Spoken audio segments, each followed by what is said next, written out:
அண்மை செய்தியை பார்த்து வருகிறோம். மதுரையில் உள்ள மத்திய அரசின் ஆதார் சேவை மையத்தில் மக்கள் காத்திருக்கக்கூடிய அந்த காட்சிகளை பார்த்து வருகிறோம். ஆதார் பதிவு மற்றும் திருத்தம் செய்வதற்காக நீண்ட வரிசையில் மக்கள் காத்திருக்கிறார்கள். இது குறித்த விவரங்களோடு இணைகிறார் எம்முடைய செய்தியாளர் பாலமுருகன். விவரங்களை வழங்கலாம்.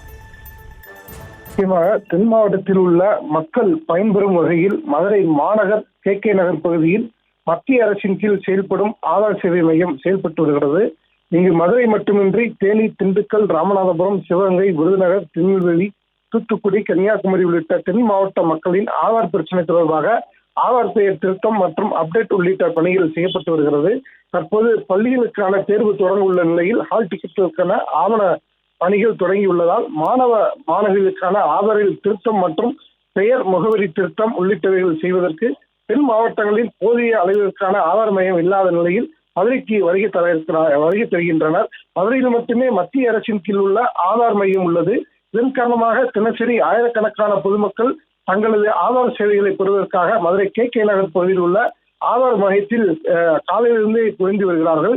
இன்று விடுமுறை நாளிலும் ஆதார் மையம் செயல்படும் என அறிவிக்கப்பட்டுள்ள நிலையில் மதுரை, ராமநாதபுரம், திருநெல்வேலி, தேனி, திண்டுக்கல் உள்ளிட்ட பல்வேறு மாவட்டங்களில் இருந்து வந்திருக்கக்கூடிய ஆயிரக்கணக்கான பொதுமக்கள் அதிகாலை முதலே ஆதார் சேவை மையத்தில் காலை 5 மணி முதல் நீண்ட வரிசையில் காத்திருந்து வருகிறார்கள். இது குறித்து பகுதி மக்கள் பேசியதாவது, தங்கள் ஊரில் ஆதார் சேவை மையம் இல்லாத நிலையில் இது போன்று மதுரைக்கு சென்றால் மட்டும்தான் சரி செய்ய முடியும் என கூறி வருகிறார்கள். அதனால் அதிகாலை 3 மணிக்கு எல்லாம் எழுந்து ஆதார் மையத்திற்கு வந்திருக்கிறோம்.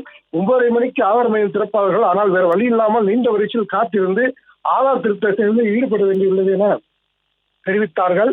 அதில் வைக்கப்பட்டுள்ள மத்திய அரசின் ஆதார் சேவை மையம் போல் தென் மாவட்டங்களில் ஒவ்வொரு பகுதியிலும் சிறிய அளவிற்கான மத்திய அரசின் ஆதார் சேவை மையத்தை திறக்க வேண்டும் என்று கோரிக்கை வைத்திருக்கிறார்கள். விவரங்களுக்கு நன்றி பாலமுருகன்.